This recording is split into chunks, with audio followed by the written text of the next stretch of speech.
What's up, everybody, and welcome to another episode of Team Chat Podcast. I am one of your hosts, Jerrett Wilson, joined by Rachel Mogan. Buongiorno. Buongiorno to you as well. Good to be back in the chairs with you. Buonanotte. Oh, because it's that good was night? actually Italian for good evening. Good evening. Yes, There we I've go. never thought about it before. Isn't that the one that's the Lady and the Tramp song? Is it? It has been so long It's since like I've when seen Lady they're and the actually. Tramp. Oh, I know, same. But like, isn't it when in this is the night song? They call it. Do they really? Don't they say they call it Bella Notte or something like that? Huh. Well, Bellanotte would make sense because that just means what a beautiful night. Oh, okay. So maybe But that's what it says. Buonanotte Okay. means good evening. Good evening. Yeah. Okay, so Anyways, that's the my more extent. you That's know. that's the extent of my Italian language We're all knowledge. thanks, Lady and the Tramp. I know, right? Like, movies are good, but you know what are also good? Video games, because that's what we like to talk about here on Team Chat Podcast. The ones we love, the ones we hate, and everything in between. New episodes come out Tuesday, 9 a.m. Central Time. And you can get those on podcast services around the World Wide Web, such as Apple Podcasts, Spotify now, because we're on that Spotify.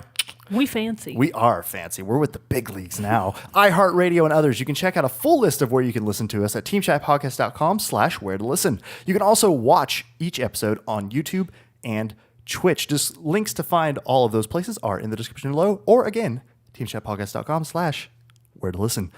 Finally, we are a completely listener-supported show, so if you are really loving what we're creating and really want to help us make the show bigger and better, head over to patreon.com/teamchatpodcast, where for as little as $1 a month, you can support the show, and in return, we'll give you a cool perk, like getting the episodes early before their general release on Tuesday, and access to a private channel on our Discord server. Speaking of Rogues Discord, Gallery. the Rogues Gallery, well, you can also find us on social media such as Facebook, Twitter, and Instagram. Again, description, you can find links for all that stuff in the description below. But anyway, before we get into our main topic of everything, which we don't have a Red Dead Roundup for today, but we do have some news to catch up on. And it definitely moment is with a Mogan. catch-up moment with Mogan. Sorry about that. All right, so catching us up from where we left off last time, in case you missed it, The Walking Dead, the final season, episode 3, Broken Toys, came out on January... It's a long title. What a terrible title! Came out on January 15th for PS4, Xbox One, Switch, and PC. We talked about this one last time, and I still haven't figured out how to actually say it. YIIK or Yeek. Oh, I remember you talking about this one before. Yeah. A postmodern RPG came out for PS4, Switch, and PC on January 17th. Ace Combat 7, Skies Unknown, a still long but more easy to say name, came out for PS4, Xbox One on January 18th. Something I'm actually familiar with, Travis Strikes Again, No More Heroes, made its debut on the Switch on January 18th. At the Gates, for PC only, January 23rd. Catching us up to very recently, and we'll be talking about this very soon, Life is Strange 2, Episode 2 came nice. out on I'm excited to jump PS4, into that. Xbox One, and PC on January 24th. You can play it now if you haven't done so already. Resident Evil 2, we've heard a lot about this on our Been Discord. hearing a lot about this. We've been hearing a on our lot Discord, about it. especially from our buddy Brandon. He's been playing it a lot, and he's building that hype. He really pointed out how extra gooey, I think is the Yeah. word he used for it to screenshot he put up. describe the levels of gore. Gooey, appetizing. For Resident Evil 2, PS4, Xbox One, and PC, January 25th. According to our most trustworthy friend of the show, Brandon, it is a worthy remake of Resident Evil. I haven't played Resident Evil 2. I didn't play the original one, but I am like, Now's the time. time, buddy. and like I really want to play this remake because Yeah, it looks so good. Dude, you gotta. It looks so good. You have to. I know. And then, coming very, very soon, as of this episode's air date and in the near future, Genesis Alpha 1 comes out for PS4, Xbox One, and PC January 29th, along with... Kingdom Hearts 3. Yes! Sorry. Very good. I blanked. I wasn't sure you were going to get there, but you pulled through. I pulled through. Along Rallied. with Kingdom Hearts 3, the much-awaited tri-sequel to the Kingdom Hearts franchise, comes out for PS4 and Xbox One January 29th as well. So does Penguin Wars There we go. for PS4. A worthy rival To the on the Penguin sales day series. to Kingdom Hearts 3. And Sphinx and the Cursed Mummy comes out for Switch also on January 29th. Very nice. I feel bad for those other two that are coming out right next to Kingdom Yeah, Hearts. not going to get much play probably, No. except for their diehard fans. What if Penguin Wars turns out to be like Game of the Year? Right. And we have to Kingdom eat Hearts 3 just our like words. fails But Penguin spectacularly. Wars, that's the game we should have been looking out I know, for. I know. Sneaks up on you sometimes, Yeah. those good ones. You never know where they're going to come Penguins from. are pretty sneaky as a species, Just kinda like- especially if they're in water. Yeah. They will sneak They're up sleek. on you. They're sneaky. fast. They are sleek and fast. Correct. Absolutely. They're the Attributes of the penguin. James Bonds of the bird world, if you will. They're already wearing the tuxedos. James Bird, as it were. Sorry. Okay. But some other news that did happen within the last week that we wanted to catch up on and touch on a little bit, just because. Oh, I remember the other story I want to talk about that we need to give props and credit. We'll jump into this one first. Yeah, because these are both little news stories that have to do that like are a bad thing, but also like I feel like there is some good positive steps that came from these. Okay. First example, within over the last weekend, the Anthem VIP demo came out. Obviously, people are very excited for this game, have a lot of anticipation for what this looks like due to your flying like armored suits and all this with the javelins. People's my personal thoughts on its similarities to Destiny and how it will play, and obviously just it's BioWare. BioWare has made some very great games, obviously like the Mass Effect series, Dragon Age, and all that, and so people had a lot of high expectations for it. But right out the gate, there were some issues with servers not being able to load, bugs that were freezing it up, people not being able to even access the demo, even though they had codes and invites for the demo. It was just a lot of problems. And obviously not what EA wanted. People were also then getting mad and saying that this isn't a beta test, like this is a demo. The game has gone gold at this point too. A few days prior to the beta launching, the game actually went gold. So people are like, this shouldn't have been a stress test. Also, this is something that people had to get into, had to pay to pre-order. So obviously, they pre-ordered the game, and then that meant they were able to get access to the beta. Sorry, I worded that So wrong. the access to the beta was part of the pre-ordering privilege. Yes. So Gotcha. people were upset about that, obviously. Like, we paid money, we would like to be getting into this. And Did the one they thing I will pay say... more to pre-order? No, I mean, it's just Okay, your standard... in that case, it's just a nice freebie. Right, That in right. this case Typical didn't work out. pre-order bonus. It's like you didn't have to pay an additional $5 to get access to the beta or something like that. Gotcha. I'm pretty sure. No, that was for the division that I registered for without pre-ordering. So we'll see. Fingers crossed I get into that beta. But anyway, neither here nor there. The people got understandably mad, and then even an interesting point is BioWare didn't extend the demo, which I feel like a lot of times with like betas or things like that, people will expand it if there were issues, extend it if there were issues, but BioWare didn't in this thing. But I will say, and I think the thing that I believe that EA shows that EA is maybe not fully learned all lessons from the past, but is learning and working towards it. And credit to the BioWare team, they were very vocal. Even like higher up developers and project leads in the game were very vocal on Twitter, telling people like, hey, updates are coming. Is it working yet? Okay, thanks for letting us know about that bug. They were very vigilant about it. So I will say that even though there were a lot of issues, I thought it was very well done how they responded to the crisis. And also, I mean, even though... So some people think about a beta as being like basically a pre-release of the game. And I'm not saying that that's how it is, but some people think of them that way. Like, oh, this is a beta, this is my sneak peek. But betas are still, in some sense, for testing. Mm-hmm. I don't really see anything wrong with that. As long as the beta and all of this slew of problems leads to them fixing the problems and having it be a smooth experience upon release, not like Fallout 76 prime example, right. That's just good news. So a beta going wrong is not something outrage-worthy, in my opinion. It's absolutely outrage-worthy if you paid a shit ton for a game and then it doesn't work the day that you release it. But for a beta, it's like, hey, you didn't technically pay more for this. It was just a privilege of pre-ordering. It's our opportunity as developers to feel out where there are obviously problems. That's just good news to me. Right. And yeah, and I think that, so I feel like I said, I feel like they handled this very well. But I still say, so even though there were these issues, which they now are also in this coming weekend, there is going to be another, is it this weekend? It starts the 1st. Is that this weekend? That's this weekend. Okay. That's so yeah, Friday. an open demo, beta, whatever. They're calling them demos, I believe. Okay, gotcha. But that's starting for this weekend. And they've already kind of been proactive and said, hey, some of the issues might not be totally fixed yet by then, but you're still going to be able to play again.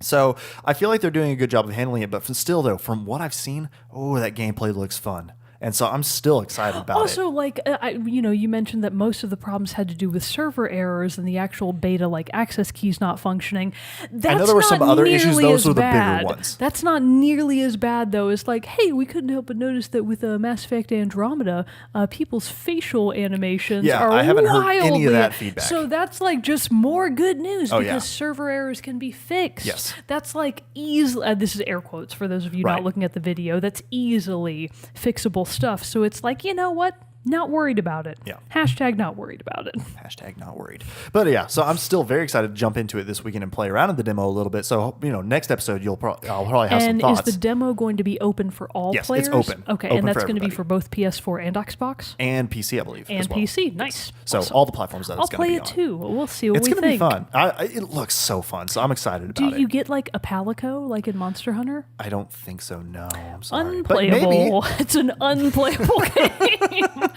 But will not play. Just immediately just instant no. No. The other bit of news that I thought was worthy of mentioning because, again, another positive sign, I feel like, for the industry as a whole. I think I know what you're going to say. Nintendo came out and announced that they were not pleased with the progress for the new Metroid 4 game that's coming out, and so they are basically starting from scratch and moving it back to its original development studio. Yes. So this is just literally, I could not be happier with this news. Like some people were like, oh, bummer. And I was like, oh my God, that's the best news I've had in 2 years since they announced it at E3. So the gist is that the lead developer of the Metroid Prime 4, so this is Prime 4, not just any of the other Metroids. And the Prime series, Prime 1, 2, and 3, are widely regarded by many fans as like the best of the best. 1 and 2 for me were especially. I didn't really like 3 that much, but that's neither here nor there. The point is, Metroid Prime 1, 2, and 3 were done by Retro Studios. And the new people, who honestly I don't know who they were, that Nintendo originally had on to do Metroid Prime 4, apparently were not producing the effect that they wanted. Right. So thank whatever gods they have in Japan, all of them, all of the above. old gods and the new. The old and the new, whatever you want. Thank all of them that Nintendo was like, this sucks. Yeah. So they scrapped whoever the old studio was and they decided to kick it back over to Retro Studios. So I'm so happy about this. Like, I'm literally elated. I don't care that I have to wait longer. I will happily wait for Metroid Prime 4. It's already been, 10 years? Yep. I don't care. It's been a long time. I can wait. I'm not dying anytime soon. So, I think it's going to be worth the wait. I think they're going to wind up with a better product as a result, and I have no issues with waiting it out. Nice. If it's like a Breath of the Wild situation where they announce it 5 years prior and then it takes a bunch more years to get it, that's fine. I'm willing to wait. No problems with that. So I wasn't originally going to talk about it, but talking about how excited you are that they are putting something off, they were willing to scrap and restart. I'm not over yet, EA. I was happy about you with how this all with all this BioWare Anthem stuff, but I'm not happy about you canceling Star Wars. I haven't had a chance to talk about it on the show. Yeah, you might as well just talk about it. I'm going to talk about it for a quick second. Talk about how mad I am about this, that EA has canceled the project that Visceral Games had been working on. They were going to move to another studio after EA shuttered Visceral Games, but they have now come out. They can't. Jason Schreier from Kotaku is the one who initially broke that the game was canceled. EA came out with it's canceled, it might be canceled, but they didn't hard confirm it. But that's what everyone is saying, and that's just ridiculous. That is ridiculous. They can't make a good game they failed on both fronts with the Battlefront games. Like, I haven't even finished the campaign for Battlefront 2, and honestly, it's a Star Wars game. I should be playing that campaign 50 times by now, but I haven't. And here we sit, years from another, not years, because Respawn at least is still working on the Star Wars Jedi, or Fallen Jedi, sorry. And so I'm still have a high hopes for that, because Respawn's a great studio, and they make some great games. Titanfall 2 is outstanding. But still, this was supposed to be like a big third-person, open-world-esque kind of game from everything that we had heard from and about, and I was super excited about it. This is after, again, the canceling of Star Wars 1313, which is going to be this dark, super gritty take on the Star Wars universe in a video game. I'm not happy, EA. So my question kind of is, fix your shit for starters. But so my question kind of is, this seems to be not necessarily a recurring theme, but something that has happened more than once, specifically with a Star Wars themed game. Well, I think because that possibly is due to the fact that there is such a heavy influence from Disney. See, and I that's think what anytime I'm you got wondering. Disney on your back, it's got to be up to Disney standards. I do want to know how much of this is behind the scenes compromises that we never even know about that that may might be be true. affecting the quality of the game or affecting the direction they want to go in. So I don't know. Like, I really would like to know more about what's happening that we never hear about. The big point, and that may be true, but also for some reason EA is not able to spit out the quality or the quantity of games that have come from years past, like when LucasArts was in charge of making their games. They put out a small handful, the biggest, most notorious of which are the two new Battlefront games, which have both blown chunks. So it's chunks. so it's just like let's get back to the games. If EA can't do it, let's find a developer that can get back to the quality of games such as Dark Forces, such as even the old X-Wing and TIE Fighter games of yore. Let's see. All of the different, like even the Knights of Terrascasi, even though I love that, that game is. But there's just so many of these great ones. KOTOR, for example, even though they've talked about how Knights of the Old Republic, Jason Schreier again came out recently with a tweet saying that BioWare has tried to make KOTOR 3 happen, Knights of the Old Republic 3 happen, but it just hasn't. So it's just like, why? What's that's what I want to know. Like, what's causing this disparity between where these older games had great ones from across many different systems, and now we're just sitting with these two. So, I mean, obviously we just talked about it, but the elephant in the room is the old games versus the new ones is the new owner is Disney. The old owner wasn't. Right. I do think that that's probably ultimately one of the driving factors behind the scenes. Obviously, we don't know for sure that's true, but like my hunch tells me that is the case. Yeah. They probably want the games to go in a thematic direction that they think will be more in line with the movies, more in line with toy sales, merchandising, and I just wonder how much is them going, you know what, we don't think this is really going to benefit our bottom line, let's just scrap it. Well, then I'm going to be mad at Disney. I know. I have anger that I don't not quite know yet fully who to place it towards. I'm going to start my own series, and it's going to be called Star Fights. It's not even. Let's see if it takes off. Just Star Fights, and it's going to be a blatant ripoff of Star Wars. And I'm going to be like, oh, they're not stormtroopers, they're Thunder Soldiers. Oh my god, it's going to be great. You just wait, Jerrett. I'll make it happen for you, buddy. You're going to love it. Hey, if it's anything, if it's close, I'll probably play it and love it. Nobody steal my idea. Those Thunder Soldiers. Those Thunder Soldiers are coming for you. That's the key item in this pitch. Yep, I think that's where my fortunes will lie in the future. Nice.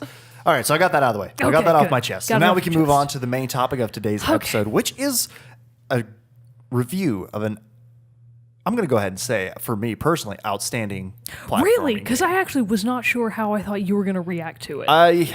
Okay, we won't dive into all of it yet, but the game we're talking about is the recently released, as of December 2018, GRIS. Yes. I'm going to try. I'm not French. I do not know the French language. I don't know how. GRIS. We talked about this a little bit before we started. The studio is the developer of the game is Nomada Studios, which is a Spanish-based studio, actual Spain, not Central or Latin America. So they do pronounce the word gris differently. I don't know if it's supposed to be the French pronunciation or the Spanish pronunciation, because in both cases it means gray. It's just a difference of pronunciation. And I don't know which one they actually wanted, so our bad. Let us know. Sorry? Question mark? But anyway, so we both played GRIS, and we wanted to talk about it. Obviously, we have not yet shared any opinions. Me saying it was outstanding was the first opinion of the game that Mogan has heard.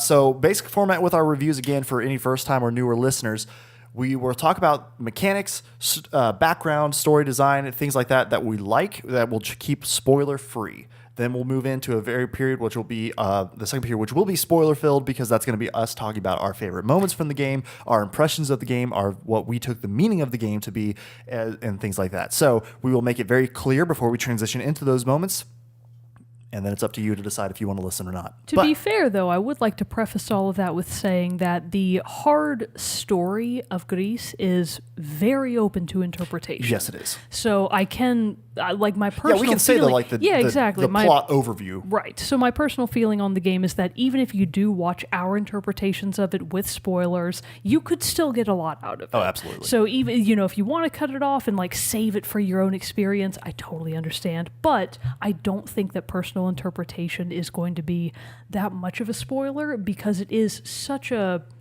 metaphorical game. Yes, it is. Yeah. And we'll talk about that more in just a little bit. So, basically then, the story overview is that you play as this young woman who is... Her name is actually GRIS, by the way. Oh, it is GRIS. Yes. Okay. So I would in my head I was calling her. I would just call her the Cape Girl, the woman, or something. Like I thought she was. I thought she was an unnamed protagonist. No, I believe that it is actually that her name is GRIS. Okay. And so you are suffering, or it seems to be that you are very much suffering from something. Yes, it's just not it's necessarily not totally stated clear what. And so you go on this journey throughout this game, uncovering both, I believe, and up to your interpretation, the source of the grief and the resulting dealing with that, or not grief even, but whatever she's suffering from, yes, and the result of dealing with that. Well, so the gameplay. Immediate problem that the game presents you with in the opening cutscene is that it makes it clearly apparent that you've lost your voice. Yes, like you've literally lost your voice, and when you initially start the game, you can push. I think it's the A button. It's either B or A. Yes, it's A, it's right? it's the. Yeah, it's always I know, right? For Switch. I can never think of it. Yes, I always think of them as X and circle. Same. I'm not gonna lie. It's the circle on it's the PS4. Circle button on the Switch. If you could play it on the PS4, but you can't because it's only Steam and Switch. Yes, it's only Steam and Switch. And again, this game came out in mid-December. Yeah. I think December the 18th or something like that. So it is still relatively new. It's not available to PS4 and Xbox people unless, of course, you have Steam on your computer. But that being said, when the game initially starts, you have virtually no abilities. You have no abilities. You can walk. You can walk, and you can push the circle button, which has your character, the Grease Girl, kind of make this motion like she's trying to say something. Isn't there even but just she a very can't. faint... Yeah, there's like this tiny little... Like that. I actually had to turn my TV up to even be able to hear it. Right. Because at first all I was seeing was the animation. I was like, she's trying to do something, but she can't. And she like grabs at her throat. Yeah. And then she looks really sad. And I was like, oh no, you poor sad critter. I feel so bad for you. She's a human. She's not a critter. But Right. the artistic stylings of GRIS are very... not necessarily impressionistic, but very minimal and very geometric. Yes. Things that I adore. I do as well. Yes. Like the minimalism of the art style, I was all about. So do we want to save the art and talk first more about the mechanics? I think we should. Yes, let's talk about the mechanics crap first. Yeah, but I mean, and there's not much to talk about. It's a very simplistic game, and one of the things, again, it says this on the back of the box, and like the basic plot, if there was a box, but in the description is that you then learn part of your journey of dealing with this. What do we do? The loss of your voice. We'll call it the loss that. of your voice. And so dealing with this loss of your voice, you are able to interact with the world and express yourself through your dress. Yes. And that is the core of the game's mechanics of where it comes from. As you go through the game and progress and unlock these different areas, you'll unlock more abilities that you can perform with your dress. Yes. The first one, and not this the first was in one of trailers. which, Yeah, this was featured in a fair amount of places. It turns into a square, more like a cubic block, and you can smash through areas.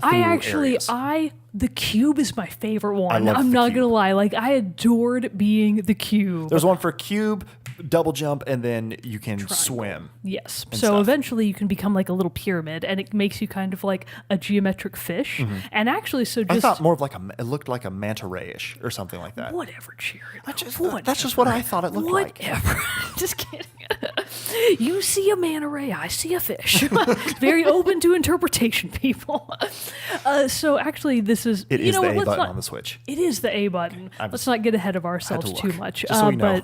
So the base mechanics of the game are, just like Jerrett said, very minimalistic. There's not that much that you can do, air quotes per se, other than make these very basic motions and actions that ultimately help you solve puzzles. Right. And this is why I wasn't sure what I thought about how you were going to react to it, because personally, I was very pleasantly surprised that the game did tend to have a pretty heavy emphasis on puzzles. Yeah. I was but really I think surprised. with the type of game that it is and how it wants to play through, I think if it didn't have the puzzles, then you'd be at a lack of game. So here's the thing. When I first started GRIS, I had this pit in my stomach because the first 20, 30 minutes of it, like that real core beginning of the game, I had like flashbacks to greatest disappointment of all time, Bound. Oh, really? Another extremely artistic interpretation of these very metaphoric emotional journeys that was largely hinged on the art and not so much on the gameplay. And Bound was also very much put forth as like this platformer style game. And when I was playing through Bound, I was like, okay, it's definitely going to become something like any minute now, right? I'm not going to be bored the whole time. Right. Wrong. Never Bored did. the whole time. What a waste of a game and a waste of my time and my life. And when I was first, trying to get a feel for GRIS, I was like, oh no. I think this is Bound Part 2. Oh. Like, I was actually really worried in the beginning stages because it was so minimalistic. Luckily, it did become something more, but How long did that take for you, though? probably 30 minutes to an hour. so not very like, much. it really took me until probably about the first full stage, which we'll call the red stage, before I realized, okay, it actually is something. It's not going to be like Bound, and that's primarily because Bound did have an interesting story behind it, behind all the layers of suck. That's what we're going to call it. But Someone add that to our quotes channel Behind in all the our layers page, of in our suck. Discord. But what GRIS does have going for it in terms of mechanics is that once you do gain more of the abilities, the platforming and puzzling is actually very engaging and very fun. So even though in terms of the speed of the game, I frequently felt like, man, I wish I could make a run faster. Yeah, I wish there was a run. But I understand why that's not part of the game. GRIS obviously wants you to be able to absorb emotionally the images and the music and the themes that it's spitting at you, and you really kind of probably couldn't do that to as great an effect if you weren't taking your time. Yeah. So even though I was personally very frustrated at not being able to like hold A and sprint, I get why that's not a mechanic. Right. And yeah, because it's a game that's I feel like it's very much meant to be played slowly, even though it's not a long game. It's a short game. It's a very short game. I think Jerrett and I both talked about this. We probably clocked from start to finish without like 100%ing the game, because there are actually some little trophies on the side that you can get. I obviously didn't get all of them. I didn't get all on of them my either, first but I feel like I playthrough. got a decent amount. Yeah, I think I did okay. I certainly found some of the more hidden items. More than half, which I feel like. Really? You think more than half? I think I did. I don't think I got more than half. I like to explore the little side areas a lot. Yeah, I do too. But anyway, so the point... God, where was I going with that? We were talking about it being slow, game meant to be played slow. I'm sorry. All I was going to say is that we probably both clocked maybe 4 to 6 hours apiece. Right. I think you finished it a little faster than I did, and mine was just because I was like, ooh, so pretty. Look at the colors. I was It so is so distracted.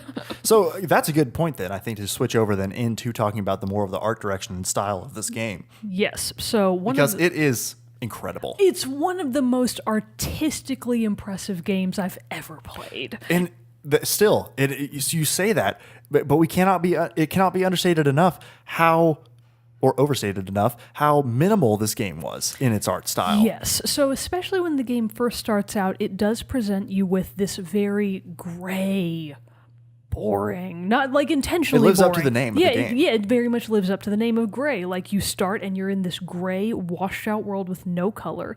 The cover art for the GRIS game, features the GRIS girl, and she has this beautiful blue multi-tone hair. She has this really nice like yellow eyeshadow and these bright lips, and obviously her bright red and pink cape. Right. But throughout the game, she is primarily gray. And this is actually something that I'm blatantly riffing off of a Verge article by, excusez-moi, It's by fine to have Andrew. research and yes, other inputs. by Andrew Webster, not Webster Andrew. It's not the comma. So this is the article, The Art Behind the Gorgeous Indie Game GRIS by Andrew Webster from The Verge. So one of the things that I wanted to point out is, the Spanish studio Nomada, founded by a group of industry veterans who partnered with artist, this is the guy that we can thank for this game, artist Conrad either Rosette, Rosset, or Rosset. I wasn't say sure. Rosette. Yeah, the Rosette. Let's There go we with go. that one. It's probably not accurate, So what's his first? Conrad? it's Conrad Rosette. So I assume Thank that's you, either Conrad Rosset, Rosette, or Rosette. Anyways, so he is obviously a real artist, and they partnered with him to turn his artistic evocative style into something interactive. And they go on to write that translating Rosette's art into game was challenging. The main character, for instance, the Grease girl, in the final game, she's very simple, really just a head with hair and mostly a triangular-shaped cape. She has 2 little black sticks for legs, Not and even, like, 2 feet. little, not even feet, and 2 little black sticks for arms, and that's all there is to her. But they made a point to say in the development of the game, they actually had a lot of other ideas for her, like having her cape incorporate all of the colors that you eventually get in the game, and having her movements be different than what they ultimately wound up being. And ultimately, they had to scrap all of that because in terms of animation, this is a fairly small studio game. It was too complicated, and they were like, you know what? We can probably do without it and still have it be as good of a game. So, Conrad Rosette, thank you so much for your beautiful work. Some of the other things that they pointed out, and this is something that I found consistently fascinating about the game from a visual standpoint, is they found that adding more animations for the Grease Girl specifically wound up presenting interesting challenges, specifically with the mechanic of the game's extreme zoom outs. Yes. So something that Grease presented me with that I hadn't really encountered to such a scale with other platformers is it will frequently do this big zoom out to where like you as a character are just a relatively tiny. small dot on the screen. And that is with the purpose of presenting you with the environments that they've created, these incredibly artistic environments, which I think are based in large part, and this is again from the article, on the architecture of both Venice and India.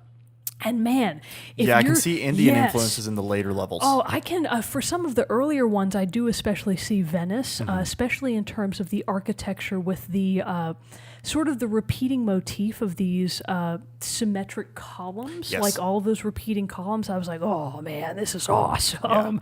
And I didn't really have a word for it until I read the article, and I was like, oh my god, it does look like Venice. They're totally right. Look at all this water in these repeating columns. That's totally Venice. And in the later levels, which we'll talk about a little bit more with their comparatively lush environments and the colors and the height and scale that they get to, that absolutely is evocative of Indian architecture. So it's fascinating that they chose to incorporate those into the game, and the ultimate effect of being able to view these environments on this wide scale.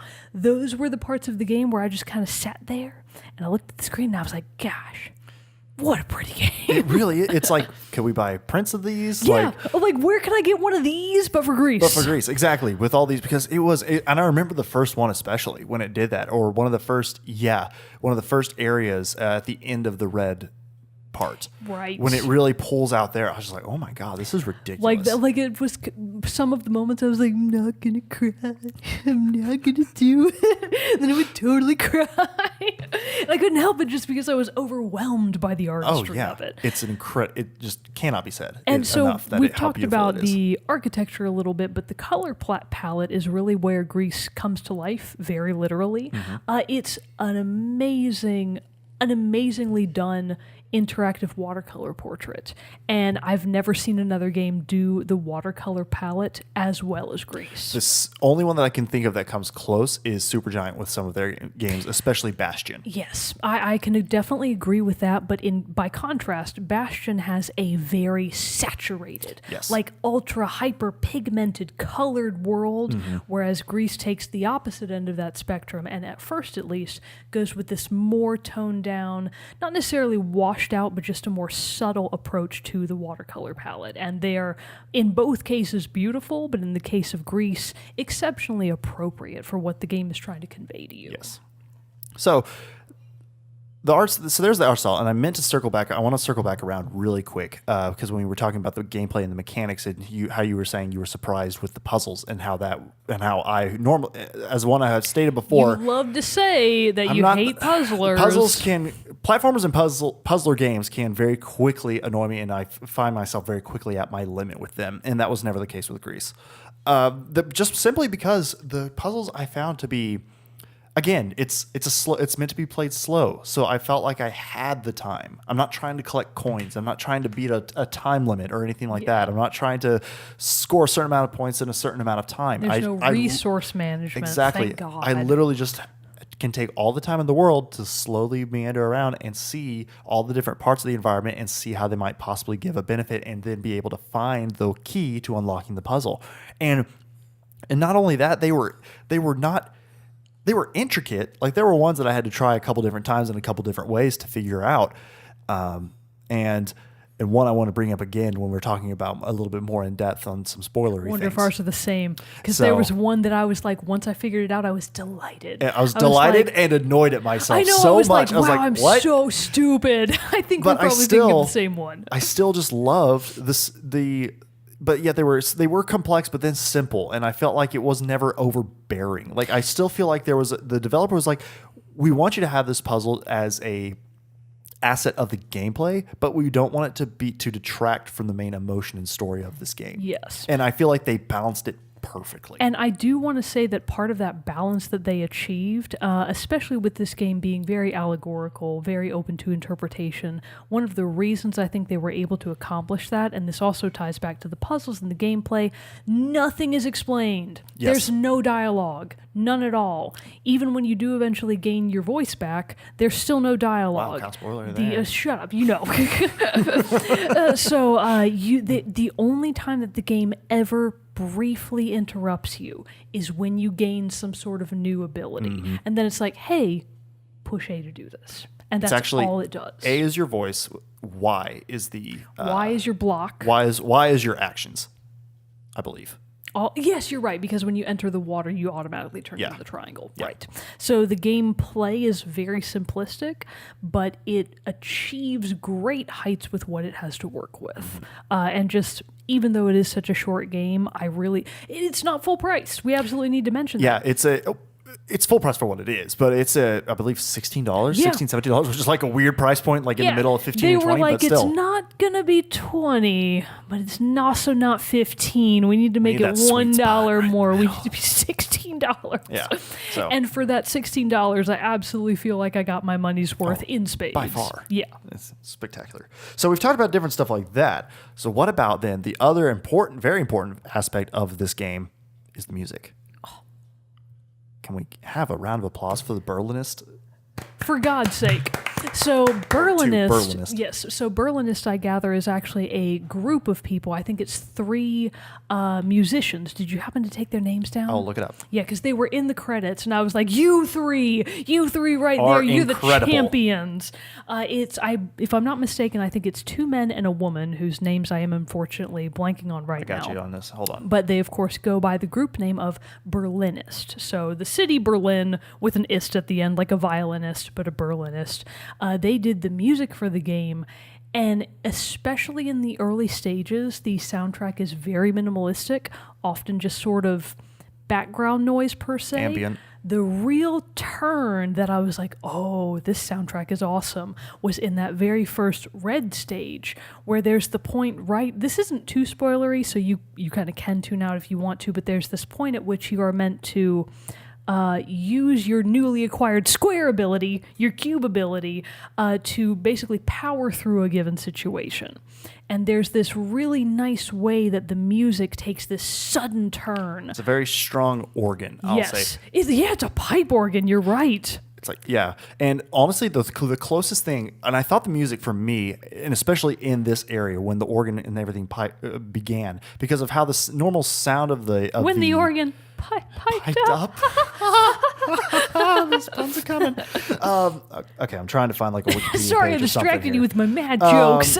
But anyway, basically this started, and this organ starts up, and it instantly reminded me of Hans Zimmer's score for Interstellar. You know what's funny? I thought of Dracula.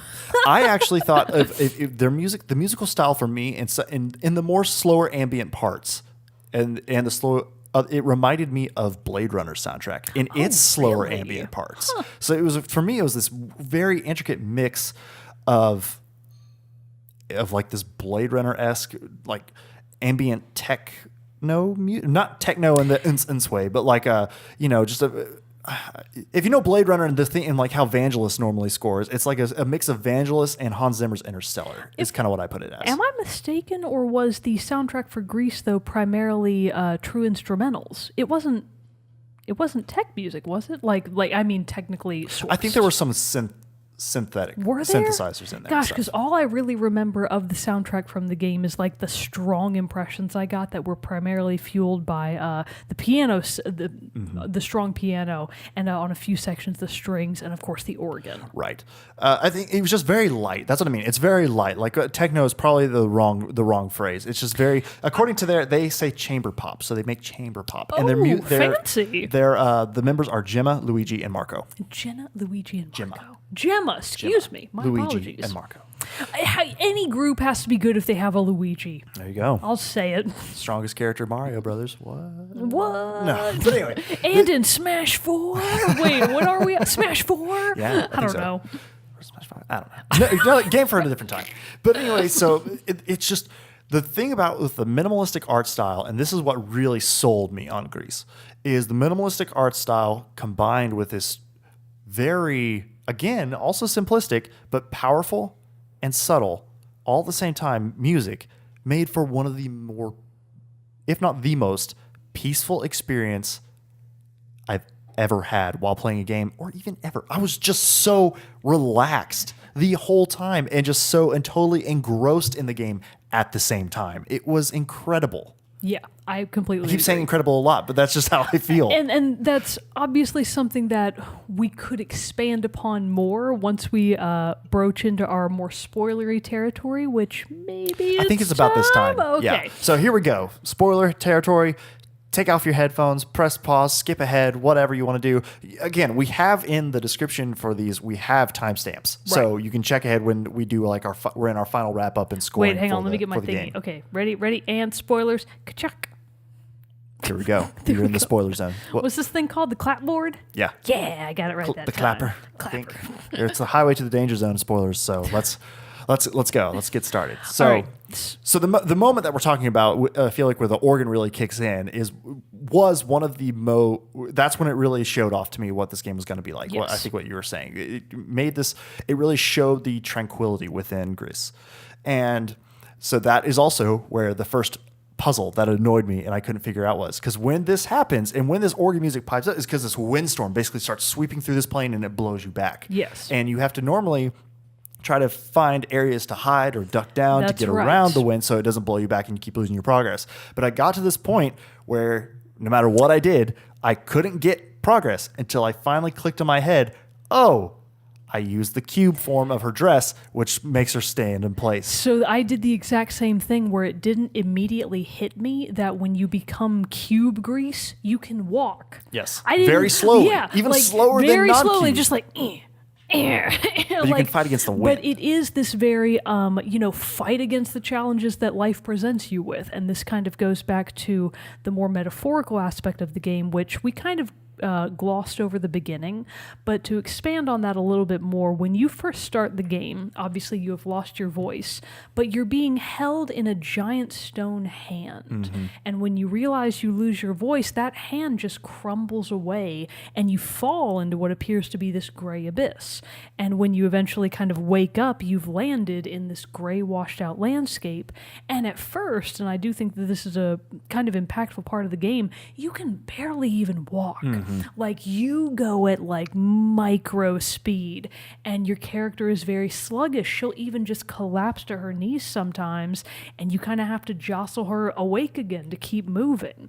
And I thought that was it didn't go on forever, obviously. Right. In reality, this scene was probably very short, but it felt long. Playing it, I was like, man, this sucks. Because I wanted to go fast. Right. But what the game is really trying to tell you is like, hey, when you're in the depths of despair, you're not going to move quickly. You're going to be really slow, and it's going to be really painful to try and get back up. No matter what that challenge you're facing is, it's going to be really hard. And that then segs immediately into the red stage, where you come against these really strong headwinds, and you have to find a way to get around them. And that visual of physically steeling yourself against these forces and powering through regardless, even if it's at a snail's pace, I thought that was very impactful, and I really liked that a lot. I did too. And then later on in that level is where one of the first vistas, I guess you could call it, when it pulls back super wide and shows off everything. So fancy. Is the windmill stage. Yes.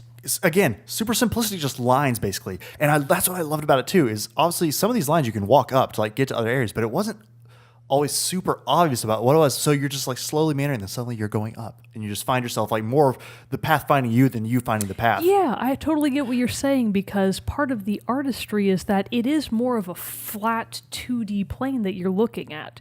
It doesn't have very apparent 3D qualities. So I completely agree that sometimes I didn't realize where I was supposed to go, because based on the shadowing and the art, I was like, they all look like non-climbable platforms. Right. And then you realize, oh wait, that one has the barest breadth of a blue outline to it. That's the one I need to jump on. Right. And it was just this small thing that I was like, oh, duh, gosh, I should have seen that sooner. But because it was so subtle, that gave it just that little extra edge of, oh, that's what I'm supposed to do. Right. And what I love most about the windmill, which is another testament to how beautiful this game is when you'd be walking by these parts, there would be these areas where that you obviously couldn't jump across the gap. But as you walked to it, and in perfect time, as when you would arrive to it, parts of it the windmill would unfold and fill in the gap. Again, it's not something that you could have got to that and died. There was no way you could have died. It was going to unfurl in time no matter what. But right. But you still have that ounce of unknowing. And I think that circles back around to what you're talking about, of steeling yourself with the cubed form of the dress, steeling yourself for the dangers against your fears and insecurities and whatever. It's same kind of thing. You just trustingly step forward, hoping that the gap's going to be filled in time, and it always is. But the animation for how it feels is always so smooth. All of the animations for this game were very smooth. And real quick shout out to not the soundtrack people, but the audio technicians, because those sound effects were perfect. Especially when you would be falling and dropping into water. Oh, everything. gosh. I even made a note of that.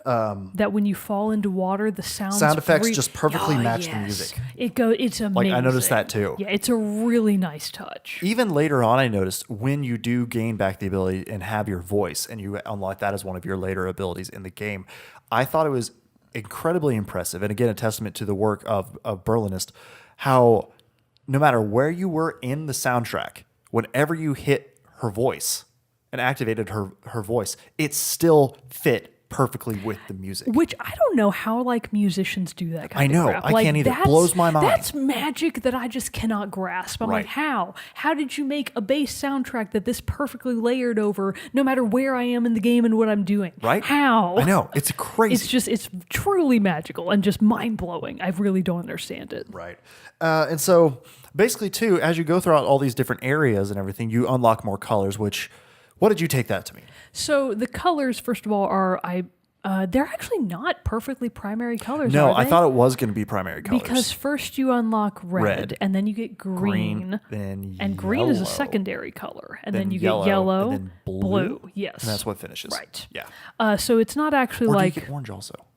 I can't remember. No, I think it's just those yellow. 4. Yeah. Yeah. Which I kind of did throw me when the next color I got was green, because that's not a primary color. I was like, oh, what's going on here? What's happening? But I get it in the context of the game, because the more colors that you unlock, they quite literally paint the world around you. And the way that I kind of interpret combine. it, It's not like they combine. it's That's not right. like the first one is only red. It's like the red and gray because it's Yeah. the first color. But then when green unlocks, it's a green and red, a mesh of green and red, and so and it's then never you just not one only replaces the other. have, sort of these bright red desert vistas at first, you also now have green mixed Mm-hmm. in, so you have green trees with beautiful red flowers, and it's just red this trunks with green leaves. That's right. It's just this really nicely done blending of the colors in a way that I wish I had like the artistic vocabulary to know. really describe it. Unfortunately, And I yours is didn't- better than mine. I didn't so go to I mean, art school though. I have no luck of saying the right word to Yeah, describe it. It's well, just beautiful. It's just beautiful. It's just stunning. And the red and the green area is what introduced one of my favorite platforming aspects of the game. Two things, actually. Two of my favorite things for the game were in the green area. My favorite thing, Go ahead and say yours because I bet I know what it is. the little wood sprite. Yes! Oh my god, he was so Little Cube Buddy. Dude, you're cute, buddy. When like Cube Buddy first so what we're talking about is when you drop into the green level, we'll call it, which is this foresty area. Something you encounter kind of early on is like this little like leafy trunk, and it pops out of this ground. It's this tiny little cube critter with like tiny little legs, and he's like made of wood, I guess. Yeah. And he runs away from you at first, but if you platform up to these specific trees that have apples on them and then jump and cube up and slam down on them, the apples fall. Cube Buddy comes along and he's like, oh, sweet apples. And he eats them. And if you feed him enough apples, he becomes your friend. And then he comes with you for the rest of the level. And I was like, I'm crying over Cube Buddy at home and I can't help it because I love him. I know it. And I was scared, though. I was a little scared because, like you talked about in Rhyme, how you have the Fox Buddy, and then like things don't Fox end as well with Friend. Fox Friend. Oh, God. So I was afraid of that with Cube Buddy, but Cube Buddy was Cube great. Buddy lives because Cube super Buddy, cute. he's super cute, and he also has like other little foresty sprite creatures that are his real family. The most adorable thing that I'm not sure if you noticed is there are a couple of spots where you have to team up with Cube Buddy because he'll do what you do. Like once you befriend him, he'll run along with you. And if you jump at a slight delay, he'll jump behind you. And if you cube up, he'll cube up. And that's how you break through the floor in a couple of scenarios. But I don't know if you've noticed, if you cube up and walk, he also cubes up, and then cute he little copycat. cube walks with you, and he makes this noise. Did you hear missed it? the noise. Dude, you got to go back to that level. Because, like, if you cube up and walk, he also does, and he's like, and I was like, cute, buddy. I love you so much. There's a cube-shaped hole in my heart for you, Exactly. Cube Buddy. I love you, Cube Buddy. But yeah, I completely agree that was an unexpected, just delightful part of the game where I was like, this could not be more pleasant if I were trying to make it more pleasant. Especially since the only other character you really interact with in the game is the black animal shapes that chase you, a bird at first and then an eel later on. Yes. But circling back though to the green, the other thing I loved about it, and it was a more of an artistic expression on it, is how this showed off a new, a currently but not before seen part of the game, in that certain platforms would appear and disappear, That was so interesting. but it would be trees basically. And so like everything in the green level is cube shaped. And so, but you would see a tree, a cube shaped tree, and then its branches and leaves would go away. What are its branches and leaves? But really it's just a green cube would go away, but it looked like a watercolor brush flourish is what would take it away and then put it back up. The animation was so fluid. Yes. For everything. It was Everything. amazing. And I just loved how, because you'd have to hit it at the right time. It was, again, just one of the platforming puzzles. And again, I loved it because of its simplicity, but still how well they executed it. So it'd say it would reveal a triangle that had a 45-degree angle that you could walk up. But sometimes then it would fill in to be a flat cube at the top. So you'd have to walk up, jump, wait for it in time for it to fill in so that you could use the top of it to jump to another platform. And I just love that little bit. And kind of along the same lines, some of the later puzzles that built on that were when you jump, your jump is what triggers the trees to change shape. And so you really have to be careful to time your jumps of, okay, I'm going to jump over here, but now I've made that platform disappear. But if I jump from here to here, I'm not going to get there, and all this other stuff. And I was just like, wow, what a really nice, just interesting little puzzle that wasn't overly burdensome, but still required a bit more thought than you might expect at face value. Right. And so let's jump in. I mentioned it briefly earlier. The black mass that becomes either a bird or an eel. What did that for you interpret? So what did you interpret that as? I didn't initially catch on to it because I didn't realize that it was such a menacing force, but the Black Mass is actually made up of many smaller geometric birds, we'll call them. They're just these little triangles that sort of fly around you at certain points of the game, sort of in like a bird swarm. And initially, they're not hostile. They're just kind of around and you're like, okay, go away, birds. I'm trying to do my own thing. And they do. But at a certain point in the game, I think it's at the end of the red stage where you're trying to complete the level, the black small birds all come together and meld into, again, the animation was so beautiful. They meld into this one very large black swallow. I think it's a swallow. And at first I was like, oh, sweet, I just made Cube Friend. Here's Bird Friend. I was really excited. And then Bird Friend turned out to be a backstabbing bastard. Yep. Because this bird like forms in front of you and you're like, sweet, gonna be best friends. Gonna ride this into the sky. Gonna ride into the sky on majestic wings of friendship. Wrong, because it screams at you and it immediately becomes apparent that you have to escape this thing. And the bird and or the Black Mass follows you throughout the game, and it takes on a couple of different forms. Later on, like an eel in the water and levels. An eel, and then much later on, I'm not actually sure if I even want to say it. Okay. Because it's such a nice spoiler. Okay, well, let's not. We'll save that one. Yes. It takes on a familiar visage, we'll say. How about that? So the mass, I interpreted it, that's such a hard phrase for me to say, as the amorphous fear that all people live with at all times. Self-doubt, self-loathing. Yeah, I do see that. I absolutely can see how people could interpret the game as being more a metaphor for grief and sort of the stages of grief, especially That's how I took it. So I absolutely see how that's possible because a lot of the stages in the background, in the architecture, they frequently feature this despairing female figure who is in various stages of really just kind of being depressed and crying. And some of the trophies in game do also kind of not necessarily mimic, but they allude to the stages of grief. You know, anger, that could be the red stage. What are the other ones? Sad, depression. Yeah, but they didn't necessarily fall in the same line. They like did, you would think, yeah. like the green would be acceptance or something like that. And it wasn't. So it didn't perfectly mirror the stages of grief, but it did sort of parallel them to a certain extent.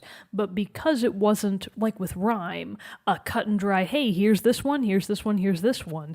It was much more of this, no, it's not necessarily that. It could be anything.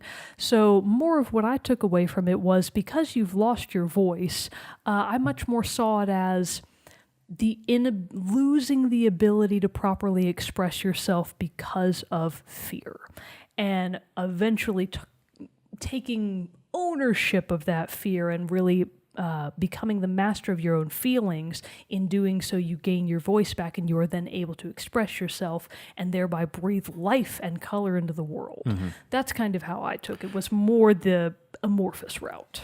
I kind of initially thought it was dealing with grief. Like I assumed lost a loved one or something like that as war. But then my understanding of it, especially as you got to the later levels, did morph more into what you thought of it, where I did see it as more of either, maybe not. What did you say it again? I lost what your point. What you thought like the black mass. The Black Mass is more like inner turmoil. Okay. So I later took it to mean more of a depression. Oh, okay. Or like being scared to. So basically, my main wrap up with this is, or what I thought the message it was trying to say was dealing with a sorrow or depression by recognizing the light, or frame it as, or the good that you create, that you yourself create for you and others. So basically, like you said, made the world living and full of color. You know, basically finding the thing within her voice that brought joy to others, even though she was dealing with this inner struggle and turmoil of depression, not feeling good enough, whatever. That's kind of what it eventually came to mean for me. I gotcha. So I suppose then I do just want to touch on a couple of the other puzzles that I think we both found. I had one really more. I had fun. one more good. Yeah, thing that I wanted to Was highlight. yours the Crystal Caverns? No. Oh, Actually. you son of a bitch. Sorry. What? Oh, but that is like a big mechanic. Is you unlocked this as you unlocked and went through these areas. You would find these stars that would follow behind you. You had to go through a small puzzle to earn the star, and not like star like Mario Gold star, like bright white they circle. literally look like you're trailing along with you, little Yes. pieces of a constellation. Yes, and as you would complete each area, constellations would go up into the sky and start making a path. Yes. And so A literal path to the stars. yes, which comes into play later on in the game, which we won't go into much. But that was just another key aspect of it, which is what was the main goal of the Crystal Caverns. I believe. Well, maybe sort of yes and sort of no. So the Crystal Caverns, there are a couple of sections where you might remember there are sparkles everywhere, and at intervals that sparkling intensifies. And it freezes. Yes, that was one of my favorite puzzles. I forgot about that one. That one was so good. Oh my god, it was so fun. So there's this part in the game where you enter these like crystalline caverns and there are these sparkles everywhere. You're clearly underground, but at intervals, kind of in time with the music, everything flares up into this temporary brightness, and at every flare, wherever you were in motion in the game, it freezes. Basically like an icy statue of you. You're still out and about and moving, but you've left behind this sort of statue shadow that is this crystal imprint of you, essentially. And one of the puzzles that I was like, how in the F do I do this? That one did take me a bit. It was this very simple setup of, okay, you have a slightly lower platform here, and the little star, the constellation star that you need, is on this higher platform over here. I'm trying to angle this for the viewers. You're too short to be able to jump from one end to the other. You clearly have to make a center platform, but if you're just on the ground or in mid-jump, it doesn't freeze your image if you're falling in motion. Mm-hmm. So if I jump through the air trying to make a platform, I can't, because it's like, no, that doesn't count. You're in motion. But if you're standing still or on the ground, it does. It took me longer than I'm willing to admit to figure out that, wait a second, if I cube up and then it freezes, and then I jump onto my own cube and cube up again, and then it freezes, and then I jump onto that one and cube up again, I can basically build a tower of progressively dissolving and reappearing cubes, and then I can get to the next platform. Yeah, that was I forgot about that one, but that one did take me a bit That was to one of figure my out, too. favorite ones. I really liked that one a lot. So my big highlight, I think, from this game came, and I don't really want to go into a whole lot of detail about it because I think it's one of those things that needs to be experienced. But the last area, for me, is by far like one of the most entertaining platform levels and most beautiful platform levels, well executed. Everything about it just clicked so well. That I've ever played. Hands down, like favorite level. Like it's so good. And I don't think this gives too much away, but this is one of the mechanics that you didn't previously see until this final stretch of the game, is this like really nice callback to Mario Galaxy where it plays with gravitational pulls. Gravity reverses. Yeah, there will be points in the platforms where if you jump just high enough, you kind of hit the point at which the gravity shifts, and instead of falling down, you fall up. And the view doesn't switch, so you're still upside down. It's like an Escher staircase kind of thing, and you basically have to figure out how to go back and forth between the gravitational pulls to solve some of these platformer puzzles, and I loved that. And it was section. so good because it was a combination with the gravitational reversals and everything. It was a combination of a water level and like a sky level, and it just. And also at the same time, like obviously you can tell you're getting closer to the end of the game, and so the music is starting to build and be more build on the emotion that you've already built up from the rest of the game, and it just all starts to combine. And dear God, it was good. And it's the level arguably, design was without off a the charts. doubt, the most colorful section. Yes. And to great effect. Yes. Oh my gosh, the colors of the final level are just like, I found myself stopping more than any other time to just be like, wow. So I good. took the most captures on my Switch from that section So because I many was that you like, could I'm take. just blown away. So pretty. Every single still is an artwork in and of itself. every frame is art. That's what we were talking about or before we started, how bemoaning how it's difficult to transfer your captures from the Switch, where you could actually have them and share them in a better way than just sending them to Twitter or If like anybody make wallpaper has or something. better suggestions for us on how to do that, please let us know. Because we're dumb. We're really dumb, and we really need help. But if I could find a way to make those to take my captures like to a watercolor artist and be like, "Here, friend, paint me this," I would pay top dollar for those recreations. Maybe old Conrad Rosette, he sells. Maybe he sells stills. That'd be cool. We should check that out. Con buddy, what's the price I know on you those? can actually. I actually want to say, if you go to to Nomada Studio's website, they do have. I believe you can buy art prints there. That's almost certainly worth it. Whatever they're charging, it's worth it. I can't remember if they're just of GRIS or if they are some of the landscapes too, but I remember seeing that. So you can buy some of the art from the game. I do know. Deserves to be in museums. There should be a whole museum just for the art. The Louvre should set aside a room for it. Yeah, the Louvre, get on it. Really, you should. Well, so we've talked enough. Okay, spoilery stuff is over. I feel like we've hashed out enough about the game. Now it's time for you to go play and enjoy. But if it's not clear already enough, what would you rate this game? So I would just like to preface this by saying on Steam, the game does in fact have a 10 out of 10. Yeah. I don't, like to give hardcore ratings, as you know, but I would say if I had to 1 to 10 it, I'd put it at probably an 8.5. Nice. And the only reason I'm not making it higher than that is because it is very short. Like that's quite literally linked to just the length of the game. It does not have to do with the quality of it. The quality is 10 out of 10. Yeah, quality. I agree with you on that too. And I felt like, again, I don't give it quite the full 10. I mean, I really do. I mean, it's like I want to say there are bad things about like the one slight detracting thing that I can take away that I could say about the game is that from level to level, you can see the recurring pattern in what you have to do. And like, okay, I got to go here. I'm going to do this. Then the stars are going to go to the sky. Then I'm going to get transported to the next area and I'm going to do this. And so that was a little like you kind of already knew pretty early on the path that you were going to go on. You just obviously didn't know what turns it was going to take along the way. It is a very linear game. Yeah. There's really this is not There's an small exploration game. The exploration is in your own heart, people. It's not in the external world. You have to go inside for that.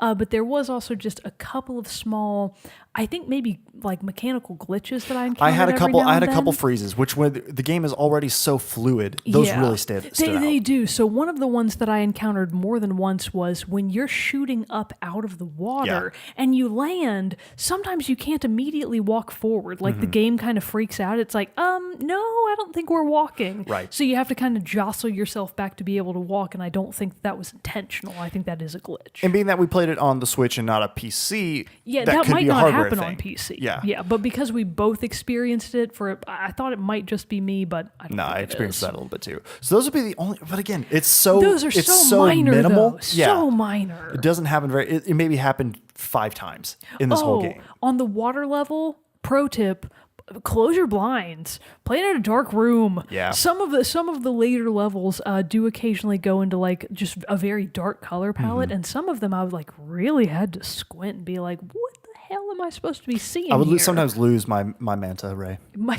manta ray. And have to like move around and be like, oh, there it is. Okay, here we go. That should be like the tagline for GRIS. Sometimes we all lose our manta ray. So I would agree. Yeah, I think for like mechanics and gameplay, I would say 8.5. For artistic reasons, 10. 1,000 out of 10. Hands down. I mean, it's just one of the most impressive works of artistry in motion I've ever had the joy to get my hands on. Oh yeah, bar none. It was a fantastic game and one that we obviously think everyone should go play. So please play GRIS. Give Studio Nomada some love. They only want $16. Some love. Berlinist love. Devolver Digital for publishing it, which is an Austin-based company, just in our neighborhood, And so, good Lord, right in the middle of an emotional close. Phone notifications going It's off. the Snapchat. The young people. But anyway, play GRIS. It's an amazing game, an emotional journey that we do not believe you will be sorry for playing. You'll be overjoyed for playing it. Indeed. Indeed. So, to close out the episode, though, we do have to do our soundtrack spotlight, which we are going to feature music from GRIS. Obviously. What else would we Although do? not quite so obviously, because Brandon had actually put a track from Resident Evil 2, and I was like, Well, let's do that's that. too And then I totally bad. oh no, we're talking about GRIS. Dude, we have to talk about. We have to play the music. Evil music We'll at save the it, Brandon. end of GRIS. Don't worry. We'll save that one. So we'll feature What that one in a bit. mismatch. Can you But- imagine? Like, take the most stressful, intentionally ugly, gritty game you can think of, put pair that music on with the GRIS. end of GRIS. So the song that we are going to feature for this episode is GRIS Part 2, which does take place later on in the game, closer to the game's climax, but it's a very emotional piece, as is the rest of the soundtrack. Has some vocals in there and everything that pair excellently with music, as we've already talked about and described. But again, so that is GRIS Part 2 is the track, again, by the Berlinists. So stick around after the close to listen to that. But with that concludes this episode of Team Chat Podcast. Come back next Tuesday for a brand new episode at 9 a.m. Central Time and listen to that on podcast services around the World Wide Web, YouTube, Twitch, Spotify, Apple Podcasts. It's out there. Google us, teamchatpodcast.com/where to listen to find out more. Check out our Patreon page, patreon.com/teamchatpodcast to help us keep making this show big and beautiful for all of you beautiful people. And with that, I'm one of your hosts, Jerrett Wilson, joined by Rachel Mogan. Sayonara. Sayonara as well. We'll see you all later. Stick around for the second.